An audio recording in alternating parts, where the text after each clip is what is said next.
Inilah Bapak Aing, bukan hanya turun ke lokasi tapi turun ke hati. Di balik reruntuhan tanah dan batu yang menelan puluhan nyawa di Gunung Kuda, Cirebon, ada suara-suara kecil yang menunggu keadilan dan harapan.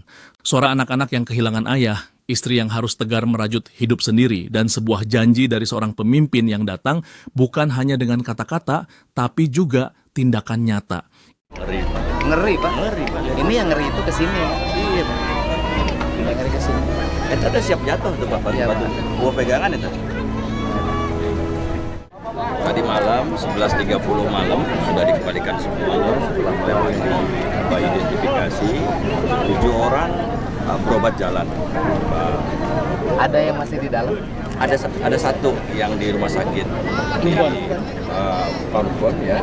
Di sini masih ada? Di sini perkirakan ada 11 tadi update-nya terakhir ya. 11 orang yang dilaporkan oleh masyarakat hilang. Artinya dia bekerja di sini? Informasinya Bekerja di sini tapi belum pulang? Belum pulang.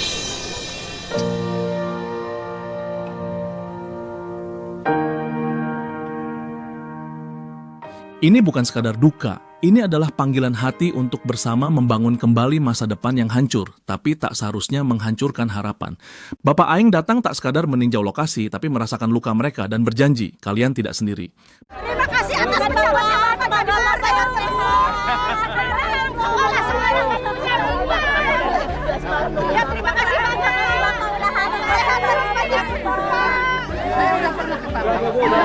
Siapa ibu nama?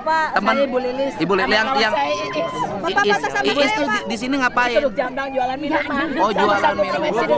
Ibu jualan minuman juga. Yang meninggal siapa Ibu? Iis, ibu jualan. Cikedug Jamblang. Orang mana? Orang Jamblang. Orang Jamblang Cikedug. Iya. Jadi ini temennya. Iya, belum Ibu ketemu. jualan es juga. Iya. Ibu jualan es di mana? Di sini kadang di sana di pom Oh, bensin. kemarin temennya lagi di sini jualannya. Punya suami Isnya. Iisnya janda punya anak 4. Anaknya 4. Anaknya di mana sekarang? Ada di rumah. Rumahnya minta alamatnya. Minta alamatnya. Menantunya yang ada di sini menantu. Alamatnya di mana? Menantunya mana? Menantunya nggak tahu mana. Tadi sih ngobrol sama kita di sini. Pada akhir Mei 2025, longsor mengguncang kawasan area penambangan Gunung Kuda di Kecamatan Duku Puntang, Kabupaten Cirebon. Tragedi itu menelan 14 nyawa dan meninggalkan 11 korban lain yang masih dalam pencarian. Puluhan keluarga mendadak kehilangan sosok tulang punggung mereka dan luka yang tertinggal begitu dalam. Gubernur Jawa Barat, Kang Deddy Mulyadi, hadir di tengah duka tersebut pada keesokan harinya. Yang bekerja itu ini Pak Gubernur, jadi ada yang beli barang material, nah yang connect, yang masukin ke Oh, yang truk ke gitu, truknya. jadi Bukan karyawan. dari karyawannya. Jadi yang korban ini berapa yang karyawan? Yang karyawan tadi ada yang kemarin kita ini kan ada 4, ada operator 2, ada checker, kemudian ada Dari supir. 14 itu 4 gawe di sini. Yang pegawai. Yang 10 yang pembeli. Ada yang pembeli, ada yang jualan semua. Kasihan. Ada yang masyarakat yang berada di luar. Mereka semuanya orang mana yang 10? Ada yang orang karyawan. Ada yang orang Indramayu 2, kemudian orang Palimanan, ada yang dari Ciwaringin, ada yang dari macam-macam ya, Bapak Sumber, ada yang di Cikalahang juga ada. Kasihan. Iya. Yang karyawan itu kan beli ke sini. Jualan es tidak di sini lagi nyamperin pembelinya. Jadi dimungkinkan yang masih ini mah kan di kruk ketiga TK satu ngambilnya tuh kan gitu kruk bruk Yang tidak mengenal Keselamatan dan sepertinya menyampaikan semua prosedur keamanan yang sudah ditentukan Pak. Jadi betul kata Pak Gusman, digaruk-garuk aja. Iya. Digaruk. kayak yang di atas kan itu khas itu Hasil kerukan semua. kerukan iya. Berapa hektar semuanya 9,1 yang yang punya, izin ini yang yang ini. 2 lagi Totalnya sekitar 30-an hektar Pak, 30-an hektar. Yang izin operasi produksi Pak. izin operasi produksi semuanya berizin gitu. Semuanya berizin dan tadi malam udah dicabut oleh Bapak. Semuanya? Iya, termasuk yang eksplorasi juga. berarti 4. 4. Itu yang kita khawatirkan, yang batu. Iya, itu, nggak Pak. ada ikatan itu loh. Itu, Pak, iya. Itu kan siap gusur tuh, lihat apa? Berat. Turun ke bawah.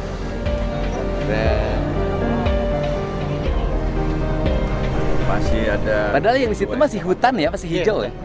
itunya masih hijau kan, Pak? Itu milik Si perhutani. Dia punya perhutani. Semuanya punya perhutani, Pak. Ini perhutani. Punya perhutani. Dialih fungsinya dibalikin lagi. Iya, iya. Di peta perhutaninya dibalikin.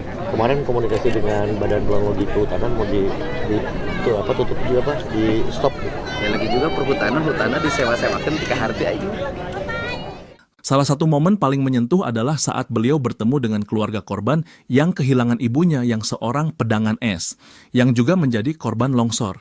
Kehilangan ini meninggalkan luka mendalam. Bagi keempat anaknya, anak-anaknya nampak terpukul berat, harus menyesuaikan hidup tanpa seorang ibu. Tetangga dan kerabat silih berganti datang untuk memberi dukungan dan penguatan. Suasana rumah yang dulu penuh tawa kini diliputi kesedihan yang dalam. Dengan penuh empati, Kang Dedi berjanji bahwa pemerintah Provinsi Jawa Barat akan menanggung biaya pendidikan anak-anak korban sepenuhnya. Bahkan beliau bersedia menjadi ayah asuh bagi mereka, menjadikan dirinya bukan hanya pemimpin, tapi bagian dari keluarga yang ditinggalkan. Dalam pertemuan tersebut, Kang Dedi mendengarkan dengan seksama keluhan dan harapan dari keluarga yang ditinggalkan. Kunjungan Kang Dedi Mulyadi tak hanya sebatas memberikan semangat dan dukungan moral. Peristiwanya terjadi jam berapa? Jam 10. Ada yang ngabarin tuh jam 12-an. Setengah 12-an. Setengah 12 siang. Oke. Siang. Nah, saya lihat di HP tuh mama udah nggak aktifnya jam 10-an. Tadinya masih checklist 2. Berarti jam 10 kejadiannya ya. Iya, jam 10-an. Jam 10 jadi berita jam 12. Ya kan? Artinya kan menyebar beritanya jam 12. Ada yang laporan ke keluarganya tuh bahwa Ibu Muniat tuh Pulang belum. pulang Sana ada belum, longsor soalnya itu di sana Oh, jadi ada yang kesini, ada yang nanyain. Si ibu siapa namanya ibunya? Ibu Munia udah pulang belum? Kemudian karena ada longsor, jadi khawatir tertimpa longsor di sana. Termasuk berarti Ibu Munia termasuk yang belum bisa ditemukan sampai hari ini.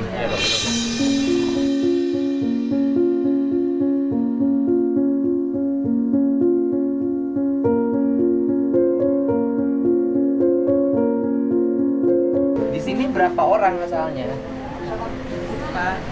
Dua orang ya, ada dipindah. Iya, Ada 4 orang. Mana sini adiknya yang masih SMP? SMA baru masuk kelas 1. Ya, Dia mau ya. SMA ada yang SMA. Yang SMA. Yang bukunya Oh, sini SMA. Oh, bukan SMP, SMA. SMA. Kamu terus sekolah ya? Sekolahnya nanti saya yang biayain sampai selesai. Ini bekal untuk, nah, kan mamahnya nggak bisa ngasih uang lagi.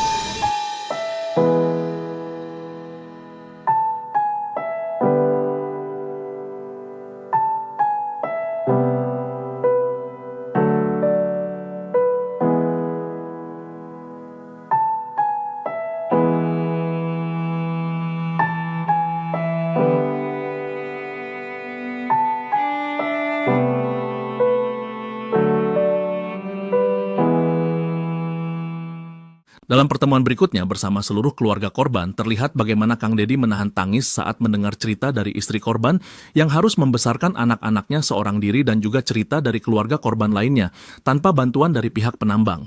Ia mendengarkan dengan sabar keluhan dan harapan mereka, berjanji bahwa pemerintah akan mengambil alih tanggung jawab penuh untuk memastikan pendidikan dan kesejahteraan anak-anak korban tetap terjamin. Pasarwa punya anak berapa? 2. Satu lagi Satu lagi ada di luar. ada di luar. Udah besar. Kelas 3. Kelas 3 SD. Pasarwanya meninggal. Iya. Sudah diketemukan. Sudah hari Sudah. Jumat tanggal Oke. 2, Pak. Anaknya Pak Sekda tolong catetin ya. Nanti anak-anaknya disekolahin sama saya ya, dibiayain ya. Ya, nanti dibiayain sama saya. Ya. Ibu tenang aja sekarang, udah dimakamkan? Ya, sudah. Nanti segala sesuatunya nanti kita bantu ya. Pertanyaannya adalah dari perusahaan sudah ada Pak? Dari kontraknya sudah ada bantuan?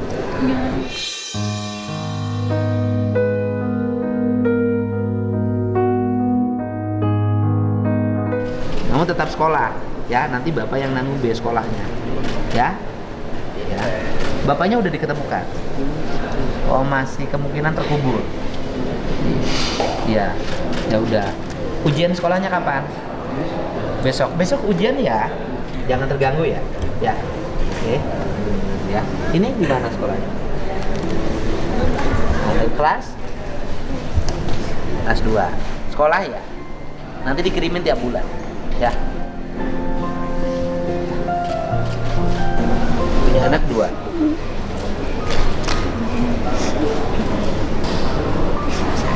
Masih sekolah? Ya udah, nanti yang sekolah tanggung jawab saya ya. Udah ketemu suaminya? Belum.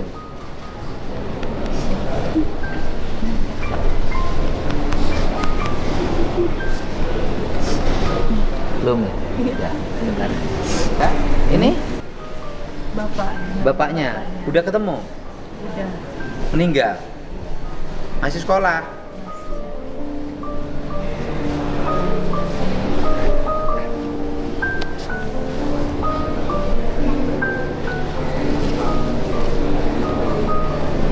Bapak, masih sekolah ini? Di mana sekolahnya?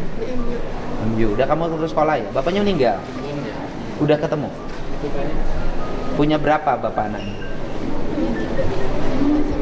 Udah, yang masih sekolah berapa? Ya kamu sekolah.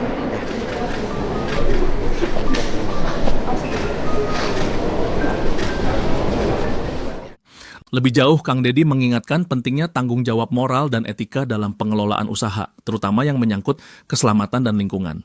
Ia menegaskan bahwa peristiwa ini harus menjadi pembelajaran berharga bagi semua pihak agar kejadian serupa tidak terulang kembali.